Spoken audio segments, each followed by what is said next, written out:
Saving pool water and maintenance time is something that everyone is interested in. What a lot of people wouldn't realise that with traditional sand filters, every time you backwash, you can be pushing up to 1,000 litres straight down the drain. By installing something like the multi-cyclone filtration system, what we're doing is grabbing a majority of the larger particles in the water and we're capturing them before they get to the filter. We can then just purge the multi-cyclone, dropping only 5 to 10 litres down the drain. Thus meaning we may now only have to backwash every 2 to 3 months as opposed to every 2 to 3 weeks.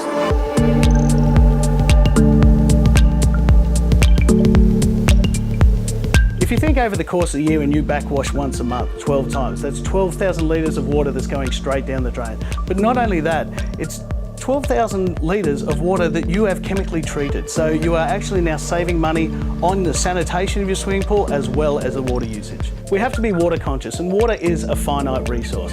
It's a responsibility of the pool owner, of course, to maximise everything that they have at their disposal. By installing things like the multi-cyclone, we are enhancing our ability to look after the planet.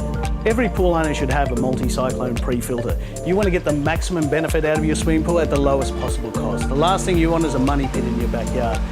With simple installation of products like this, you're going to be saving money, you're going to be saving water, you're going to be saving chemicals. There are so many benefits from this one simple product and simple installation. Multi-cyclone pre-filters can be installed on any swimming pool pump, any brand, anywhere in Australia. They can bolt directly on top of your system now and you can immediately start reaping the benefits of water saving. There is no good reason why every pool in Australia shouldn't have a multi-cyclone filter fitted to it right now.